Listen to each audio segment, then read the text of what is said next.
Un hackathon, c'est un événement souvent qui dure 24-48 heures, dans lequel on réunit un certain nombre de personnes experts, donc on vient les choisir en fonction de leur expertise, pour nous aider à finalement à craquer des sujets, c'est-à-dire à essayer de porter un regard nouveau sur des enjeux un peu importants, mais dans des temps contraints. Donc en gros, c'est un événement créatif sur lequel on porte une attention assez forte sur la qualité, le profil des personnes qu'on invite, pour nous aider un peu à aborder des sujets complexes ou des angles nouveaux. C'est un sujet émergent depuis 5-6 ans. À la fois, je pense qu'il y a une prise en compte de ce qu'on appelle la France périphérique, c'est-à-dire les gens qui sont hors métropole, en zone rurale, comme on peut les appeler. On s'est rendu compte qu'il y avait un manque de connaissances et d'accompagnement pour ces jeunes-là. Donc ça, c'est un premier temps de la prise de conscience. Et un deuxième qui va croiser celui-ci, qui est moins politique, mais qui est plus technique, qui est celui vraiment percutant pour les missions locales. C'est-à-dire qu'en gros, elles touchent le public des métropoles, des villes sans grande difficulté. Il en reste qui sont non connus des missions locales. Mais il y a cette volonté aujourd'hui d'aller ce qu'on appelle l'aller vers ces publics qu'on ne touchait pas jusqu'à maintenant. Donc on a à la fois une prise de conscience politique et une volonté opérationnelle du réseau qui se croisent à l'heure actuelle, d'où l'émergence de cette question de gens qu'on appelle invisibles, mais évidemment ils ne sont pas invisibles pour tout le monde. Le deuxième point, c'est de manière concrète, c'est-à-dire pour nous aider à produire des pistes opérationnelles dont on pourrait imaginer des suites par la suite de l'hackathon et qui sont souvent des événements d'intelligence collective, donc très dynamiques, très cadencés, bien préparés et qui produisent des choses chouettes et enthousiasmantes. En fait, les défis, on les a choisis en fonction des problématiques ou des sujets que l'on souhaitait explorer et qu'on n'a pas l'habitude d'explorer dans notre quotidien. Donc l'idée avec la RML, ça a été de dire quels sont d'une certaine manière des sujets qu'on n'a pas l'habitude d'affronter dans le cadre d'une année normale, et sur lesquels on a besoin d'en savoir plus, on a besoin de défricher des choses. Et du coup, on a choisi 9 défis qui sont 9 types de positionnement sur lesquels on n'est pas clair et on a vraiment besoin d'en savoir plus.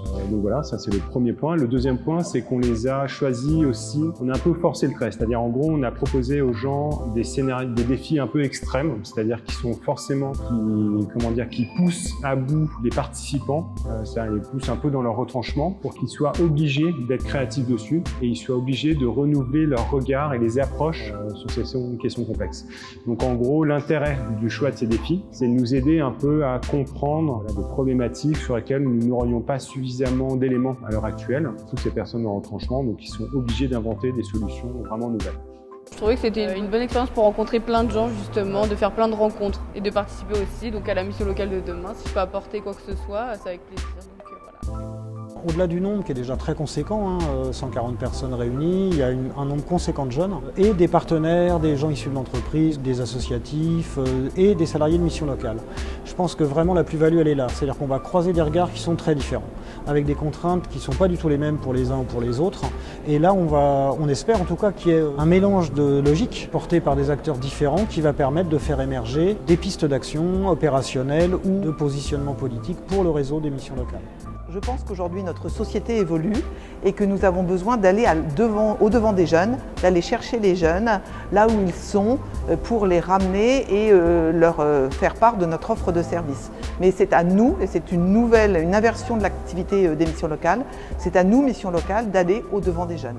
Donc ça impose de se repositionner régulièrement, de réinventer des modes d'accès et d'accompagnement des jeunes.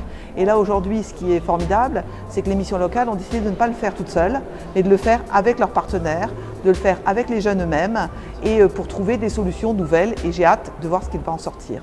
Aujourd'hui, pour trouver des solutions qui attirent les jeunes, il faut être dans l'innovation. Et l'innovation, c'est toujours être un coup avant et c'est aller aussi vite que les jeunes évoluent et que notre société évolue. Donc ce hackathon, c'est un très beau moment, d'autant plus qu'il se base sur l'intelligence collective, une réflexion coordonnée entre différents acteurs du champ de l'accompagnement des jeunes. Et moi, je suis convaincue qu'on est toujours beaucoup plus intelligents ensemble que tout seul.